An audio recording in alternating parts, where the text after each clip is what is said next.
My name is Henry Collins, and at 69, I thought I'd seen enough of life to know where I stood. I built homes for 40 years, not just walls and roofs, but memories. The kind that last longer than the people who live inside them.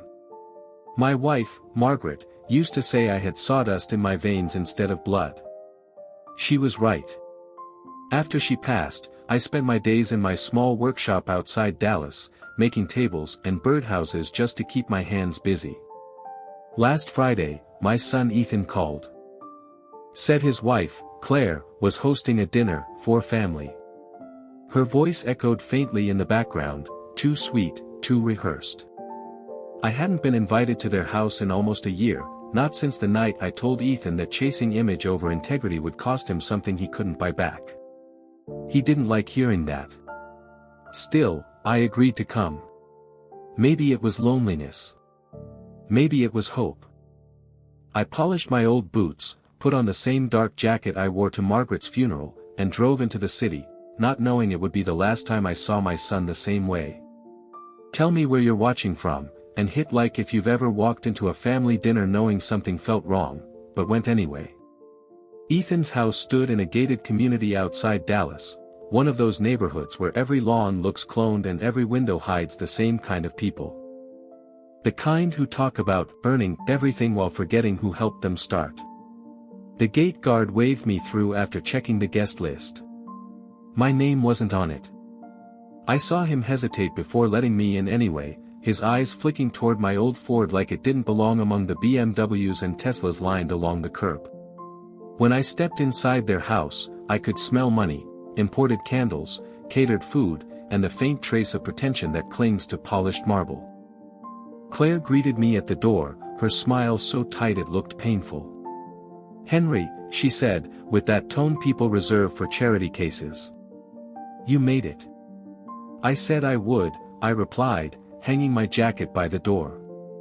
My hands were rough, and I could see her eyes pause on them, as if they were stains that wouldn't wash off. The guests were already seated with glasses of wine that probably cost more than my truck. I recognized no one. Ethan was standing near the table, wearing a tailored suit that didn't suit him. When he saw me, his smile flickered, half guilt, half habit.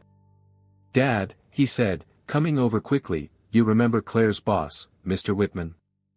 And his wife, Patricia?" I nodded politely. Mr. Whitman shook my hand, the way men do when they want to show dominance, a firm grip, a quick release. He asked what I did for a living. "I'm retired," I said, then added, "used to build houses." He smiled vaguely. "Ah, blue-collar roots. Good for you." Claire laughed softly, almost as if to defuse the moment. "Dad's very handy," she said, taking Ethan's arm. "He can fix anything, except his old truck." I pretended not to hear. The dinner went on like that, polite talk wrapped in invisible insults.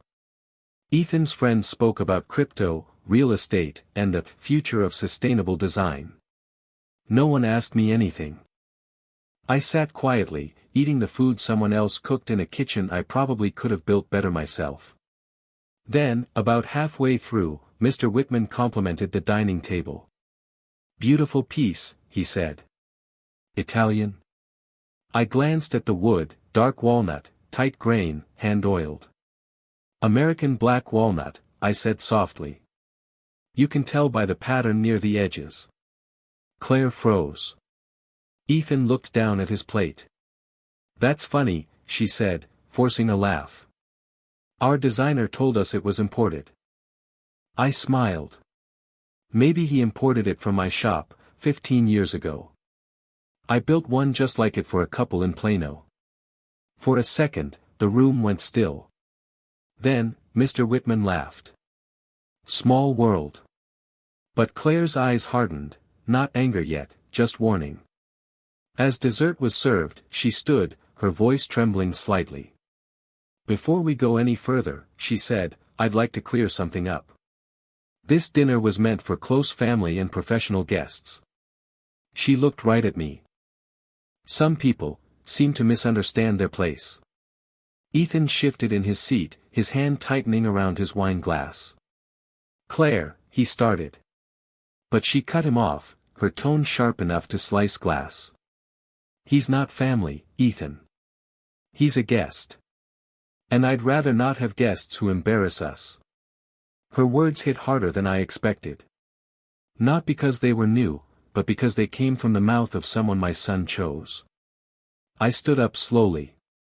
"You don't have to worry, Claire," I said. "I've been leaving places quietly all my life." But she wasn't done. Her eyes darted toward the hallway. "Security," she said coldly. "Please show Mr. Collins out." The guard appeared from nowhere, young, polite, doing his job. He didn't grab me, just stood there waiting. I looked at Ethan. He couldn't meet my eyes. Not a word. Not even a sorry. I nodded once, picked up my jacket, and walked out. As the door closed behind me, I heard her whisper to Ethan, "See? Problem solved." Driving home, I didn't feel anger, just a hollow quiet that filled the cab of my truck. My son had chosen silence over me. But as I reached the city limits and passed the old sign for Collins and Gray Construction, I remembered something most people forget: silence can build too. You just have to decide what to make of it. The night after the dinner, I couldn't sleep. The house creaked the way old houses do when they know their owner is awake. I sat in my workshop with the lamp on, its yellow light spilling across the workbench. The smell of cedar hung in the air, steady, comforting, honest. I picked up a chisel, turned it over in my hand, and thought about everything that had happened. Not the words, I'd heard worse in my life, but the silence. Ethan's silence. It was the same silence I used to fill for him when he was a boy and forgot his lines in the school play. The same silence I covered when he couldn't afford tuition, when his first business failed, when he came home with nothing but a box of bills and tears in his eyes. I always filled the silence for him. That night, he left me alone inside it. On the corner of the workbench lay a thick manila envelope, unopened for months. It had arrived the week after my old partner, Thomas Gray, died of a heart attack. We'd built Collins and Gray Construction from the ground up, 2 men, 1 pickup, and a rented storage shed. When Thomas passed, I couldn't bring myself to open anything with his name on it. Grief makes you avoid the sharp edges.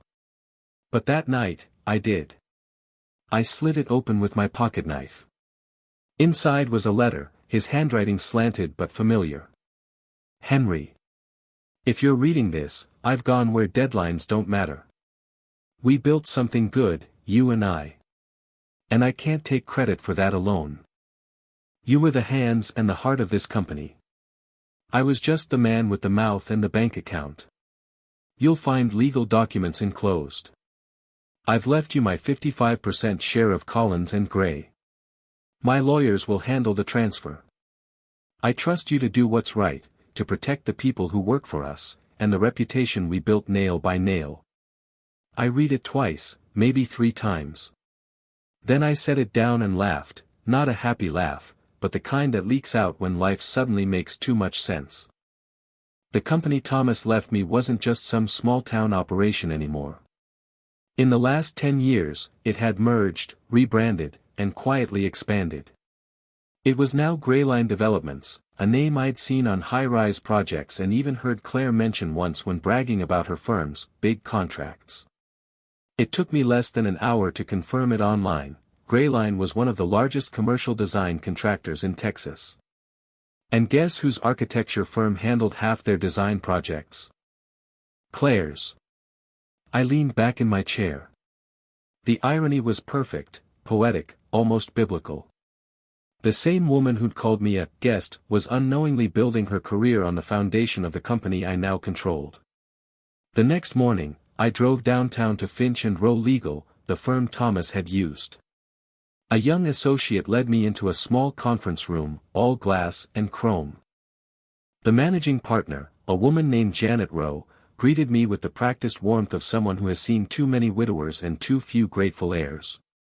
"Mr. Collins," she said, shaking my hand, "Thomas spoke very highly of you." I'm sorry for your loss. Thank you, I said. He was the best man I ever knew. She opened a file. The transfer was completed 3 months ago. You're now the majority shareholder of Greyline Developments, 55% ownership. It's been legally recognized and filed with the state. I nodded slowly. So I could make decisions. Effectively, she said. You are the company's owner. The current CEO, Robert Haynes, answers to you. I left the office with a stack of documents under my arm and a strange calm in my chest. The world had just flipped upside down, but it didn't feel like revenge. It felt like gravity correcting itself. For the next week, I stayed quiet. I kept working in my shop, repairing an old rocking chair, sanding the arms smooth. But every evening, I read through the company's reports. I saw the budgets, the names of projects, and there it was, Whitman Architecture, Claire's firm, billed millions in design contracts. The same name I'd heard at dinner. The same man who'd shaken my hand and said, "Good for you." The next step was obvious. I called Robert Haynes on a Tuesday morning. "Mr. Haynes," I said, "this is Henry Collins. I believe you received notice about my ownership." There was a pause. Then a cough. "Mr. Collins, yes, of course. I wasn't aware you were involved." "Neither was I," I said. "But now I am. I'd like to review all current projects connected to Whitman Architecture." Quietly. His tone changed, cautious, respectful. "Understood. May I ask the purpose?" "Quality assurance," I said simply. "Just making sure the wood isn't rotting under the paint." By Thursday, I had the files. What I saw made my jaw tighten. Overspending. Inflated invoices. Unnecessary, consulting fees. Claire's name was on every one of them. That weekend, I met Robert at a diner near the old yard we used to rent in Plano. He brought a thick folder. "You were right," he said, sliding it across the table. "It's not illegal, but it's ugly." I flipped through the pages. Corporate greed always has the same handwriting, clean fonts and crooked morals. "She's clever," I said. "She's been funneling money through fake subcontracts, hiding it behind interior design retainer fees." Robert nodded grimly. "Should we go to the board?" "Not yet," I said, sipping my coffee. "You don't fix rot by painting over it. You strip it to the grain." That night, sitting in my quiet kitchen, I opened my laptop and drafted a single-page memo. It was brief, polite, and deadly. Effective immediately, all active collaborations with Whitman Architecture are to be placed under internal review for cost reassessment.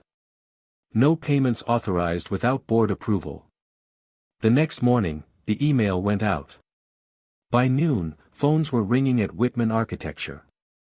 By 2, Claire's project managers were panicking. And by evening, Claire herself called Ethan. I wasn't there, but I can imagine the scene. Her voice sharp, her face red. "They're freezing every project. Do you know what that means, Ethan? Someone at Greyline is targeting me." Ethan probably said what men like him always say, "Calm down, we'll fix it." But this wasn't something he could fix with charm. This was pressure being applied, one measured turn of the wrench at a time. And as for me, I sat in my workshop, the scent of cedar rising with every stroke of sandpaper, thinking not of revenge but of symmetry. Some lessons need silence. Others need consequence. By Monday morning, the tremors had reached her doorstep. Claire arrived at the Whitman office wearing a navy power suit, her hair and voice equally sharp. Her assistants trailed behind her, already nervous. The hum of the open-floor workspace dropped to a whisper as she stormed through. She didn't even hang up her coat before snapping. "Who authorized this audit? I want names, now." Her project manager, a thin man named Kevin, cleared his throat. "Ma'am, the notice came directly from Greyline's board. Standard compliance review before the next quarter. Claire laughed, short and bitter. Standard? 3 weeks before we deliver. They're freezing 6 active projects. She snatched the folder off his desk. Every page screamed of control, budget freezes, pending approvals, suspended payments. She flipped through them with shaking hands, the sound of paper hitting paper like the ticking of a clock she could no longer stop. In her mind, the culprit was obvious. Someone was pulling strings from above, a rival architect, a jealous partner, maybe even old Mr. Whitman himself, trying to cut her out. What she didn't imagine, not for a second, was that the man sanding cedar in a small Dallas garage was the one holding the strings. By noon, she was in her car, shouting through Bluetooth at Ethan. "Someone's sabotaging me, Ethan. They're using Greyline to suffocate our contracts. That's my entire portfolio. Do you even understand what that means?" Her husband's voice came through soft and hesitant. "Maybe it's a routine check, Claire. You know how these big firms. Don't patronize me," she snapped. "I've been in this business long enough to know when someone's targeting me." Ethan's sigh filled the car. "Then who, Claire? Who would do that?" Her fingers tightened on the steering wheel. "I don't know yet," she said. "But I will." That same afternoon, I sat across from Robert Haynes in his office at Greyline. The view stretched across downtown Dallas, a skyline of glass and steel that I had, in one way or another, helped build. Robert handed me another report. "The deeper we dig, the worse it looks," he said. "She's clean on paper, but we both know she's bleeding the company dry through subcontracts." I nodded slowly. "She's smart enough to hide behind someone else's logo. That means she'll panic once the pressure feels personal." He glanced at me. "How far are you planning to take this, Henry?" I looked at the city below, cranes, towers, the hum of a world that forgot who laid its bricks. "As far as it takes for them to remember," I said quietly. "And for my son to see what silence costs." Robert studied me for a long time before nodding. "Understood." The next 48 hours played out like a quiet storm. Claire tried everything, phone calls, emails, even a meeting with Mr. Whitman himself. He was sympathetic but firm. "My hands are tied," he said. "Greyline's the contractor. If they freeze a project, we can't move a nail without their approval." That night, she barely slept. Every hour her phone buzzed, angry clients, confused suppliers, panicked employees. She was juggling a collapsing tower, and every time she reached to steady it, another piece fell. By Wednesday, Ethan found her sitting on the edge of their bed, laptop open, surrounded by spreadsheets. "This isn't just business anymore," she muttered. "Someone's making it personal." He tried to comfort her, placing a hand on her shoulder. She flinched away. "Don't," she said. "Not unless you plan to fix it." "Claire, I don't even know where to start." Her eyes flashed. "You could start by asking your father what the hell he's been up to." Ethan blinked. "My father? He doesn't even know how to send an email." "That's what makes it perfect," she hissed. "He gets insulted at dinner, disappears, and suddenly my projects collapse. Don't play dumb, Ethan. He probably called somebody from his old construction days, pulled a favor, spread a rumor, something." He shook his head, but doubt crept in. "He wouldn't." "You saw him that night," she pressed. "The way he looked at me. You think a man like that just swallows humiliation?" "No. He's doing this." By evening, she had convinced him, or maybe he had convinced himself. Pride is a fragile thing, and guilt even more so. It was close to 9 p.m. when I heard the crunch of tires on my gravel driveway. I didn't move right away. I was in my workshop, oiling the handle of an old hand plane. The sound of their car door slamming echoed through the quiet night. A few seconds later, the front door banged open. Ethan's voice came first, uncertain, too loud. "Dad?" I stepped into the living room. Claire was right behind him, her perfume slicing through the smell of wood oil. She didn't bother with greetings. "This little game of yours," she said, her tone sharp as broken glass, "ends now." I didn't answer. I just set the hand plane on the mantel and looked at them. Ethan's face was pale.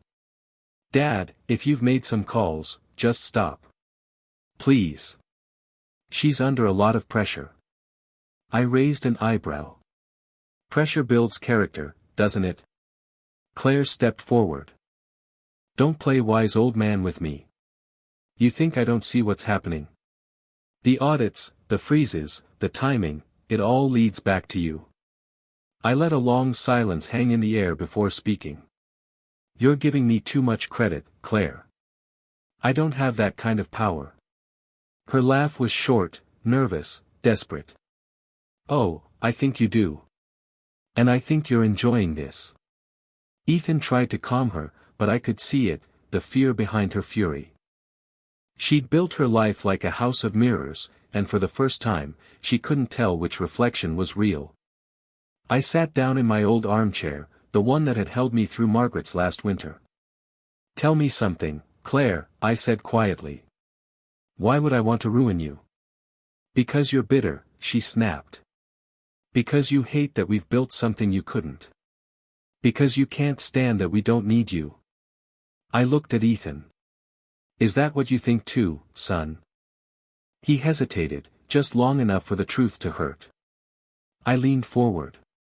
"Let me tell you something about need. When you were 10, I sold my father's land, every acre, so you could go to college without debt. When your startup failed, I emptied my retirement fund to save your credit. I didn't ask for thanks. Just a little respect." Ethan's eyes filled, but Claire rolled hers. "Here we go, the martyr's speech." "No," I said evenly. "Just the ledger. Every nail, every dollar, every silence I gave you. You built your life on that. And then you threw me out like a piece of scrap wood." Her jaw tightened. "You're pathetic." I stood slowly. "Maybe. But I know the difference between American walnut and a cheap Italian veneer, and between character and performance." For a moment, no one spoke. The ticking of the old clock filled the room. Then I added softly, "You should go. You've got a meeting soon, don't you? The board will want to hear your defense." Claire froze. "What did you just say?" "Good night," I said. Ethan tugged at her arm, and together they left. Their car tore down the street, tires scattering gravel like angry words. When the silence returned, I went back to my workshop. I wiped the dust off Thomas's old chisel and smiled faintly. The foundation was cracking exactly where it should. The next few days moved like clockwork. Not fast, not slow, just steady, deliberate. Claire had left my house furious, but fury burns out faster than fear. By the time Friday rolled around, she was all ice. I saw her on the local business channel that morning, smiling through an interview about resilience in challenging markets. Her voice was calm, her tone confident, but her eyes were restless, the kind that keep checking every shadow for movement. That same day, I met Robert again in the Greyline boardroom. "She's preparing a proposal," he said, sliding a folder across the polished table. "A full defense of her department's performance. Word is, she's planning to pitch it directly to the board next week to prove her value. If she impresses them, she might survive the freeze." I smiled faintly. "Then let's make sure she gets her chance." Robert looked at me curiously. "You want her to present?" "I do," I said. "Let her climb as high as she can. That way, when the truth hits, it doesn't just bruise, it breaks the illusion." He nodded slowly. "You want me to schedule the board meeting?" "Yes," I said. "Call it a strategic vision session. Include her name on the agenda. And make sure my attendance isn't announced. That night, I sat alone in the workshop, the radio humming some old Johnny Cash tune in the background. The smell of linseed oil and dust filled the air. I sanded a small piece of walnut until it gleamed under the lamplight. I wasn't making furniture anymore.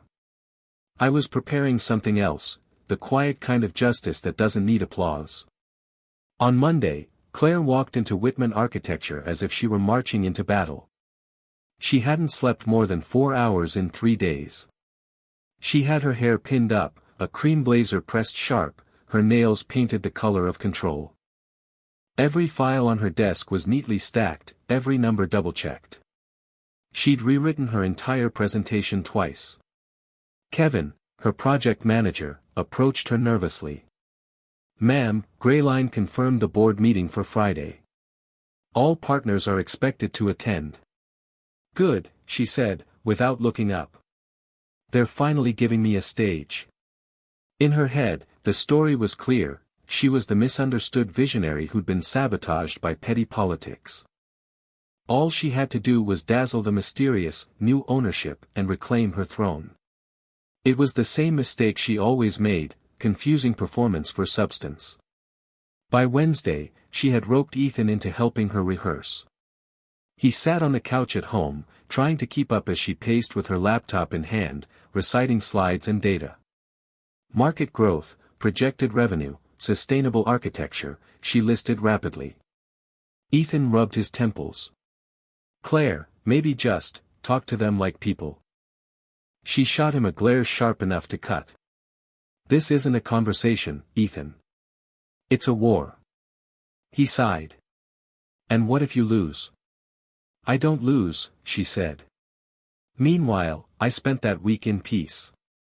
Every morning, I walked to the park with a cup of black coffee, fed the birds, and came back to the workshop. I checked in with Robert only once, he'd handled everything perfectly. The board thought the new chairman would make a video appearance. Only George, our CFO, knew I'd be there in person. Thursday evening, I drove out to the cemetery. Margaret's grave sat under a tall oak that turned gold in the autumn light. I knelt down and replaced the wilted flowers with a small bunch of wild asters. "I think you'd laugh at all this," I said quietly. "Me, playing corporate games." The wind moved through the branches above, a sound like soft agreement. "I'm not angry anymore," I continued. "Not at them. Not even at Ethan. I just want them to see what real value looks like." I stayed until the sun slipped below the horizon. When I drove home, the sky over Dallas glowed orange and violet, a city too young to remember the hands that built it. Friday came crisp and clear. The Grayline headquarters towered downtown, 50 stories of mirrored glass catching the morning sun. Inside, people whispered rumors about the new owner no one had met. The air buzzed with tension. Claire arrived early, her presentation stored on a silver flash drive like a weapon. She shook hands, smiled politely, and hid her nerves behind professional charm. Ethan followed behind, quiet, wearing a gray suit that didn't quite fit him. He wasn't invited, but she insisted he come, for moral support, she said, though what she really wanted was a witness. In another room on the top floor, I was watching everything on a monitor Robert had arranged. My face stayed hidden. I wanted the truth to land on its own, not because of who delivered it. At 10 sharp, the meeting began. Claire stood at the front of the long obsidian table, a picture of composure. Her slides glowed behind her, numbers, graphs, elegant renderings of luxury hotels. She spoke with energy, control, and that signature confidence that had fooled everyone before. She was brilliant. Even I couldn't deny it. But brilliance without humility always cracks under its own light. When she finished, the room erupted in applause. Mr. Whitman, sitting near the end of the table, smiled with pride. "Outstanding work, Claire," he said. "Truly visionary." Claire exhaled, relief washing over her face. "Thank you, sir. It means a lot." Then George, the CFO, stood up. His expression was calm, his tone neutral. Before we proceed, he said, there's one more item on the agenda. Claire blinked. Another item? Yes, George said, glancing toward the doors. A formal introduction of our new majority shareholder and chairman of the board. A ripple moved through the room, a mix of curiosity and excitement. The double doors opened. I stepped inside. I wore the same flannel shirt and khaki pants I'd worn to that dinner. The same boots Claire once pretended not to see. The applause stopped. The silence that followed felt almost sacred, thick, absolute. Every face turned toward me, searching for an explanation. Claire's smile froze. Her eyes widened, her throat worked to swallow words that wouldn't come. Ethan stood slowly, his face pale. "Dad," he whispered. I nodded at him once. Then at the board. "Good morning," I said, my voice steady. "My name is Henry Collins. I'll be joining you as of today, though I've technically owned this company for 6 months." The oxygen seemed to leave the room. I looked at Claire. Her perfect posture wavered. The confidence she wore like armor cracked down the middle. "Miss Whitman," I said, "that was an impressive presentation. You've got talent. Vision. But somewhere along the way, you started believing that polish means value, and that silence means weakness." Her eyes filled with panic. "Mr. Collins, I don't understand." "Oh, I think you do," I said. "A few weeks ago, you called me a guest. Told my son I wasn't family. You mistook humility for irrelevance." The board was dead silent. Every word echoed off the walls like a hammer on wood. "You're dismissed, Claire," I said finally. "Effective immediately." She staggered a step backward. "You can't." "I can," I said. "And I have." Her composure shattered. Her voice cracked. "Please, Mr. Collins, this is my career." I interrupted softly, "And this is my company. If you want to stay, there's a position open in facilities. Dishwasher. Honest work. Maybe it'll remind you what respect smells like." A single sob broke from her lips before she turned and fled the room. I didn't watch her leave. I looked at Ethan instead, my son, who'd finally run out of excuses to hide behind. "Sit down," I told him gently. "We'll talk later." No one spoke for a long time after Claire left. You could hear the HVAC humming and the city 50 floors below.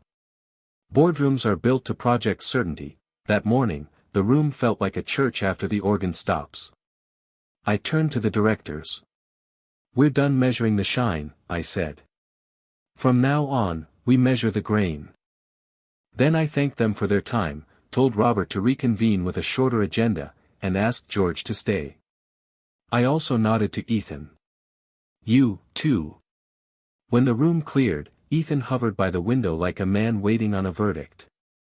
George closed the doors and set a leather folder on the table. "Numbers first," I said. "Then families." George flipped the folder open. The freezes worked. We stopped roughly 1 million in padded fees across 4 projects. No criminal exposure. If we keep the hold, we can rebid the interiors to local shops and save another 5 to 7%. "Do it," I said. "Use Texas crews where we can. If a small shop bids clean and honest, it gets a shot before a glossy brochure." He nodded. "And Whitman?" "We'll fulfill existing contracts without the extras," I said. "After that, we part ways. Send Mr. Whitman a courteous letter. No mud." George jotted it down, then looked at me. "You want to address the company?" "Yes," I said. Town hall. 1 week. No confetti. No slogans. Just what we're changing and why. He stood. "I'll set it." He glanced once at Ethan, then back to me. "Good work, Henry." When he left, the silence came back, gentler than before. Ethan's voice finally broke it. Dad, what you did in there? What I did, I said, was overdue. He swallowed. I didn't know about Claire's billing. I swear. I believe you, I said. I pulled out a chair and Saturday, that doesn't fix what you did know. He stared down at his hands. At dinner, he murmured. I should have said something. I should have stood up. You should have stood, I agreed. But guilt won't build anything. Only work does. He looked up, eyes raw. Then, give me something to build. I studied him carefully. The expensive suit couldn't hide the slump in his shoulders or the soft hands that had forgotten a tool's weight. He looked like a man who'd been sprinting in place for years. You remember the habitat job you helped me on when you were 14? I asked. East Oak Cliff. We framed 3 houses in 2 weeks. He nodded. You let me drive the nail gun and then made me pull and reset every crooked nail I'd fired. Lesson stuck. He gave a humorless smile. Every time something looks almost right, I hear you say, if it's wrong, pull it. Good, I said. There's a non-profit called Restorative Homes on the south side. They're taking on a 12-house build over the winter. I called their director last night. They'll take an apprentice with no ego and plenty of hours. Ethan blinked. You called them, last night. I didn't need a board vote for that. I folded my hands. If you're serious, you start Monday. 6 a.m. No titles. No shortcuts. Cash is out at $20 an hour to start. If you stick the winter, I'll vouch you into our millwork subcontractor program in spring. It's real work. It will hurt. And it will be honest. He exhaled, shaky. I'll take it. I stood and walked to the window with him.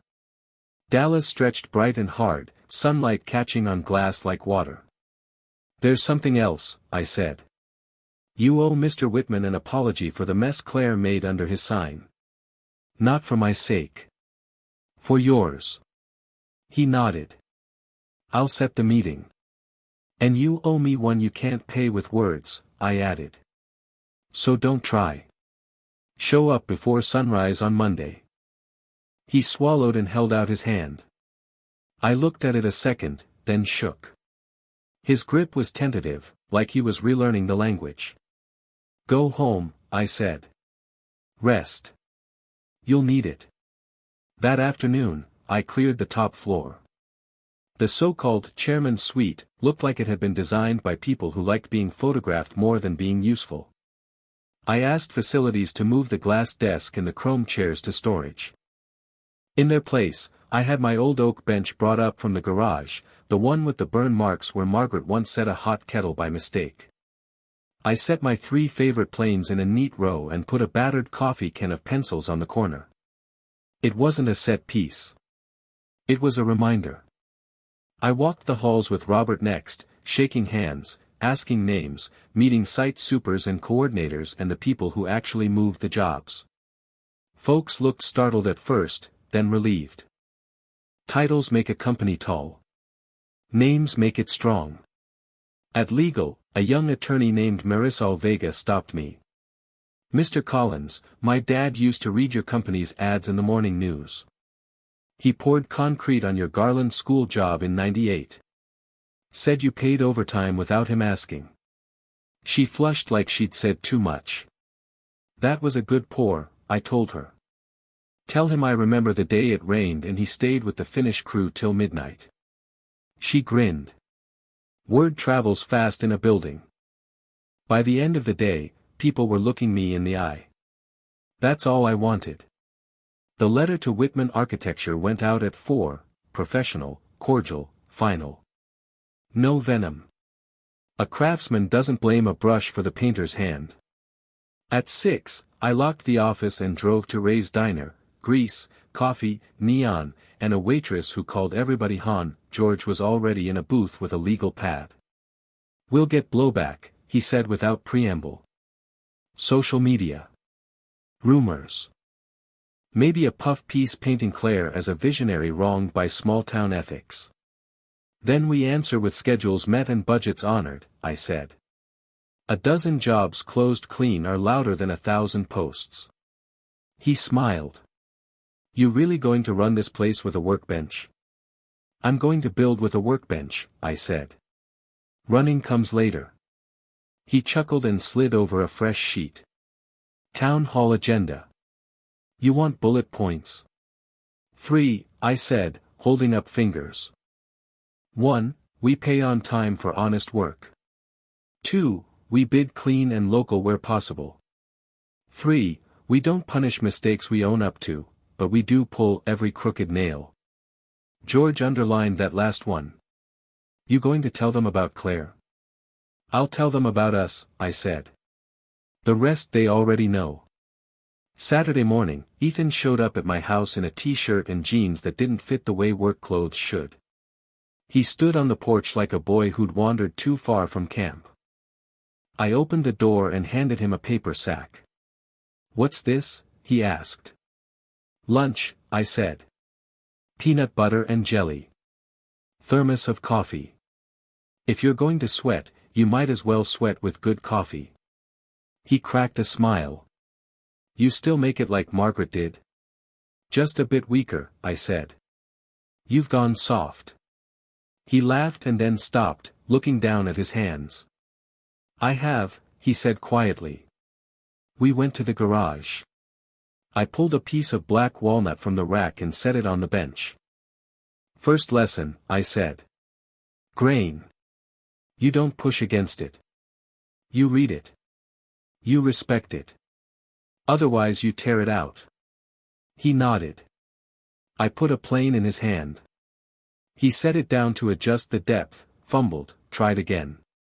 On the third pass, the iron sang the right song, a soft, curled ribbon lifting from the board. He looked up like he'd just heard his name after a long time. That felt different. Honest work tells on you, I said. When it goes right, it tells you why. When it goes wrong, it tells you louder. We worked an hour. He nicked the edge once, flinched, then reset and finished the stroke. When his forearm started to shake, I took the plane, laid it aside, and handed him sandpaper. Start at 120, I said. Move to 180, then 220. Don't skip. Skipping steps is how men end up lying. By noon, sweat had soaked his collar. He leaned against the bench, chest heaving, a boy and a man at the same time. Enough, I said. You're not here to prove you can be miserable. You're here to prove you can be steady. He nodded, too winded for pride. On his way out, he touched the finished face of the board and smiled. It's smooth. It's true, I corrected. Smooth matters. True matters more. Sunday, I wrote my remarks for the town hall. Not a speech, just 10 lines in pencil on a job ticket, people we'd rehired after big firms cut them, vendors we'd pay net 15 instead of net 45, training funds for apprentices who had skill but no resume. At the bottom I wrote one sentence and underlined it twice: we will be known for what we keep, not what we cut. I tucked the card in my pocket and went to the cemetery. The air was thin and bright. I told Margaret about Ethan's first curl of walnut, about Marisol's dad, about George's 3 bullet points. I told her I was tired and peaceful at the same time. The wind picked up, and the oak leaves answered like applause from very far away. Monday before dawn, Ethan's car pulled up to my curb. He was early. Good. He came inside, took the sack lunch without a joke this time, and drove off toward the south side. I watched his taillights until they turned the corner. On my way to the office, I took the long route past the old sign for Collins and Gray. The paint flaked and the phone number disconnected, but the board still stood, stubborn as a fence post. I rolled down the window and tapped the steering wheel like a drum. Still here, I said to nobody, and to the whole world. Back upstairs, the air in the chairman's office smelled like cedar and pencil shavings. Robert poked his head in. Ready? He asked. As I'll ever be. We walked to the auditorium together.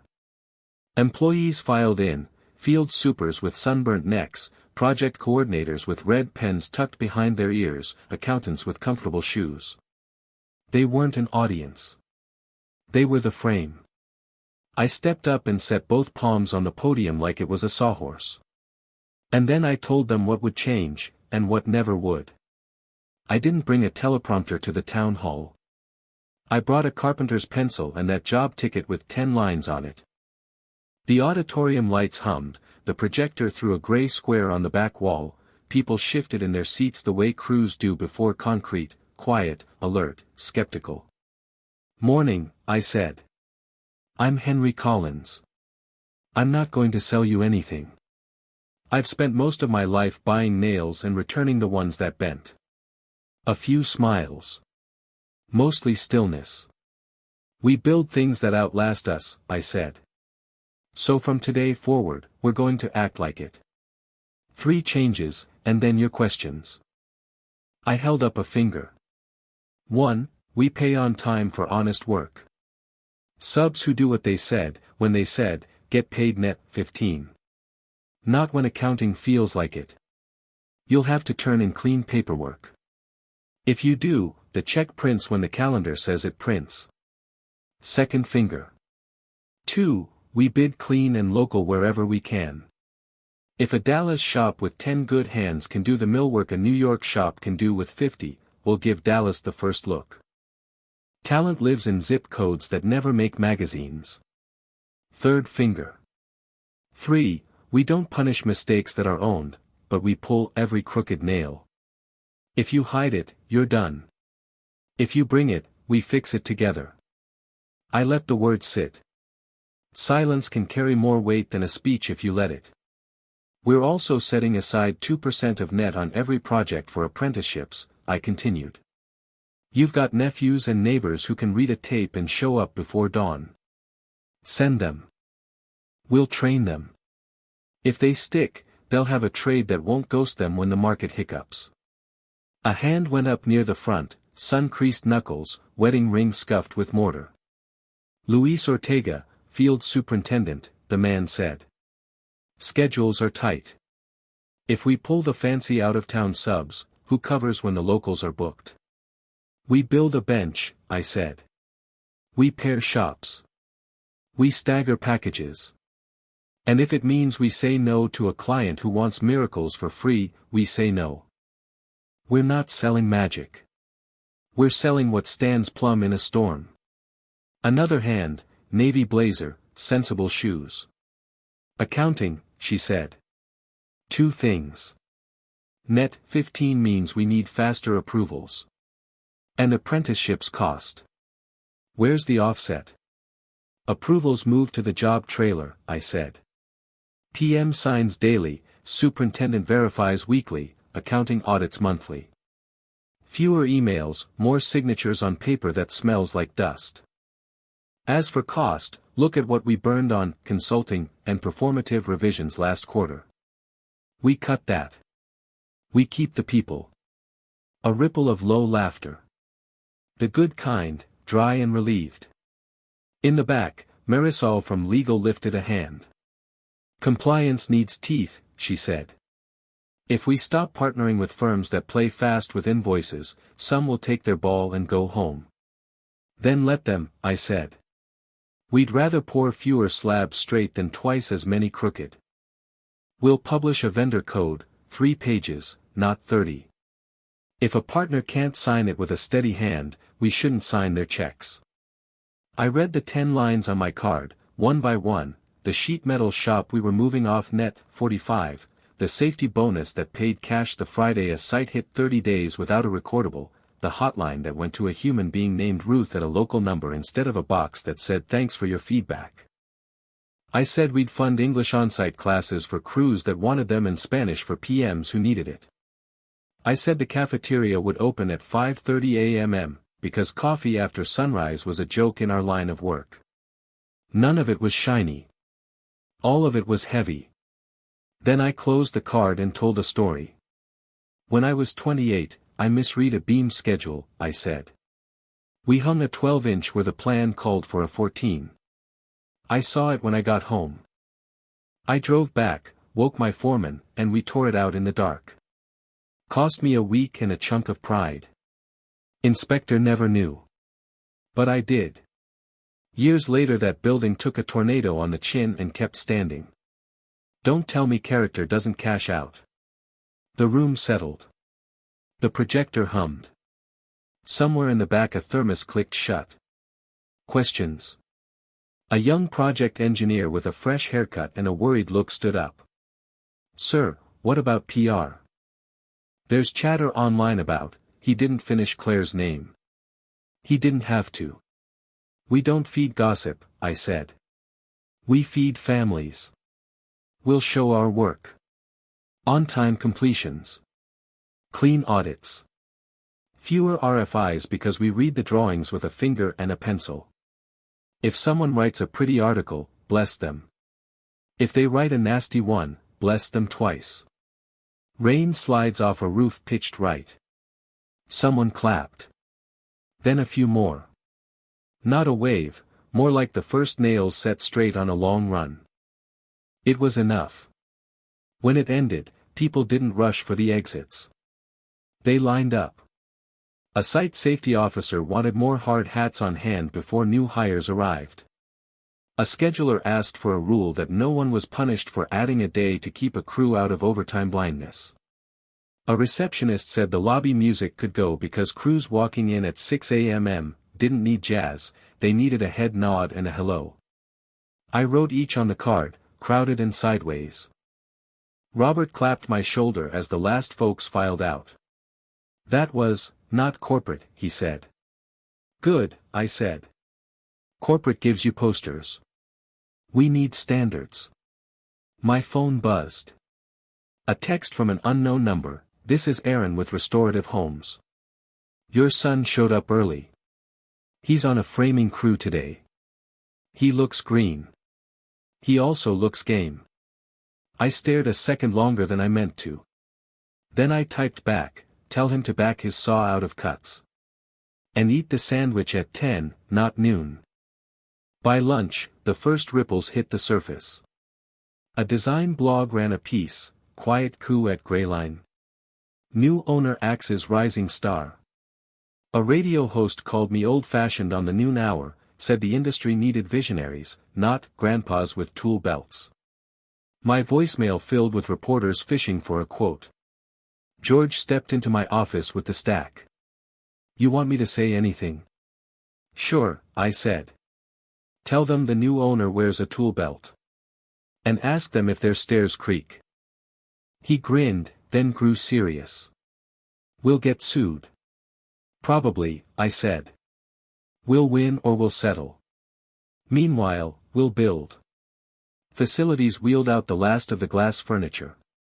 In its place they set a battered drafting stool that wobbled a little, the way honest things do.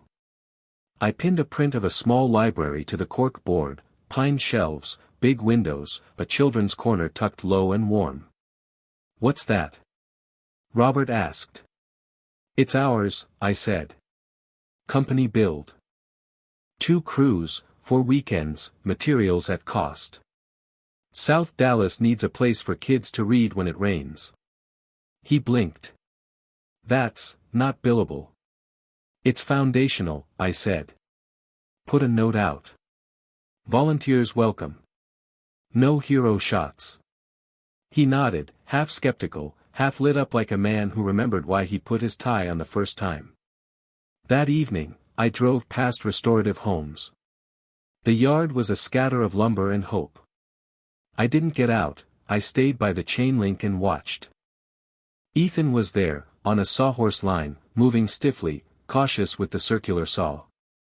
The foreman corrected his stance, nudged his elbow, made a little cutting motion with his hand. Ethan tried again. The blade whined, the board split, the offcut fell clean. He looked around, as if to find me. He didn't. Good. He needed the lesson without the audience. Back home, I found a padded envelope on my porch with no return address. Inside was a small brass plaque, the kind you'd screw to the underside of a drawer.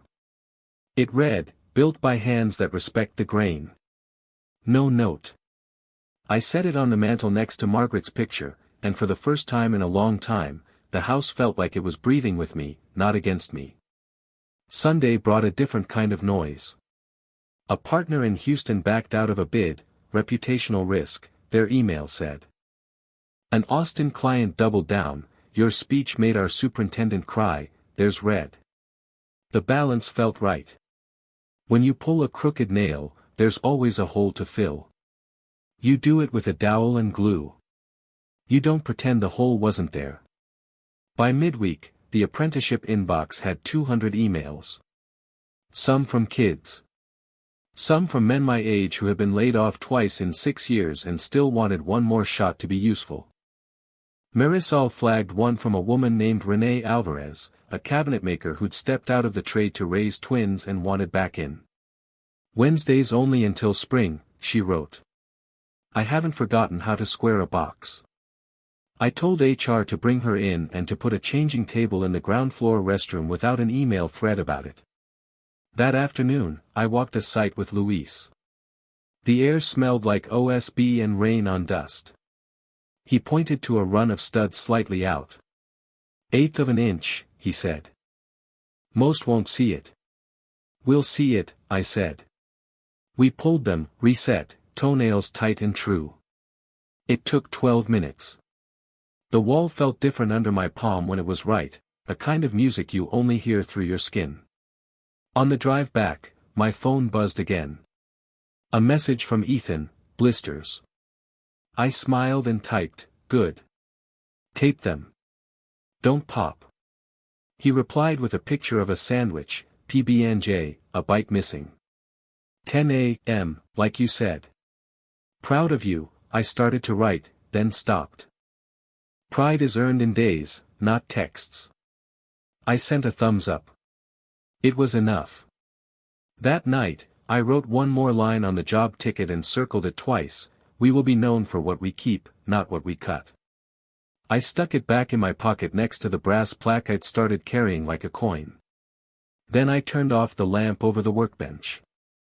The room smelled like cedar and pencil and the faint iron tang of a clean, sharp blade.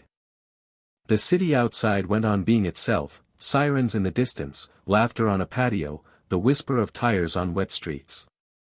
Inside, the house settled. The corrections were underway. The noise would come and go. The work would remain. Tomorrow we'd start the library. I'd bring the coffee. Ethan would bring his blisters. And Dallas, with all her mirrors and angles, would have one more room that stayed warm when it rained. The library went up in 4 weekends. It started with just 10 volunteers, 2 of my foremen, Marisol's dad, Renee with her twins in tow, and Ethan, whose hands were still raw from framing. We built without speeches or press. Just wood, coffee, and laughter cutting through the cold. By the second Saturday, the walls were framed, insulation in, roof sheathed. Ethan worked quietly beside Luis, his shirt soaked with sweat, his movements slower but sure. He didn't talk much, he just listened, to the hammer rhythm, to the language of men who built not for profit, but for proof that something honest could still stand. On the last day, when the final shelf went in, the kids from the neighborhood helped paint the walls. Yellow, bright as morning. The smell of fresh pine filled the air. Ethan handed me the brass plaque I'd kept on my mantel. "Where do you want it?" he asked. I smiled. "Bottom shelf. So the little ones see it first." He knelt down, screwed it in, and stepped back. "Built by hands that respect the grain." For a moment, everything went still, no saws, no chatter, just the soft sound of the wind moving through the open windows. It felt like Margaret was there, humming in that low tune she always used when something turned out right. That evening, we packed up the tools. Ethan stood beside me, looking at the finished library. "You know," he said quietly, "I used to think success was what other people saw. Now I think it's what stays standing when nobody's looking. I nodded. That's the trick, son. You build it right, it stands for both of you, the one who made it, and the one who'll need it after you're gone. He reached into his pocket and pulled out a small block of walnut, sanded smooth. I've been keeping this, he said. The first piece I ever planed right. Keep it, I told him. It's your reminder. Every man needs one. As the sun dipped behind the half-finished skyline, the glass towers glowed gold for a few brief minutes, a city built by hands that would never have offices in them. I watched my son walk toward the truck, rolling his shoulders the way carpenters do when their work is done. He looked older, steadier, finally carved into his shape. Back home, I sat at my workbench, turned off the radio, and wrote a single sentence on a clean sheet of paper, the only kind of ending that felt true. A man's dignity is non-negotiable. It's the foundation of every home, every company, every life built to last. I folded the paper and placed it inside the cedar chest beside Margaret's photograph. The grain caught the last light of the day, glowing warm as if the wood itself remembered. Tomorrow would bring more work, it always does, but for the first time in years, I didn't feel tired. Just finished.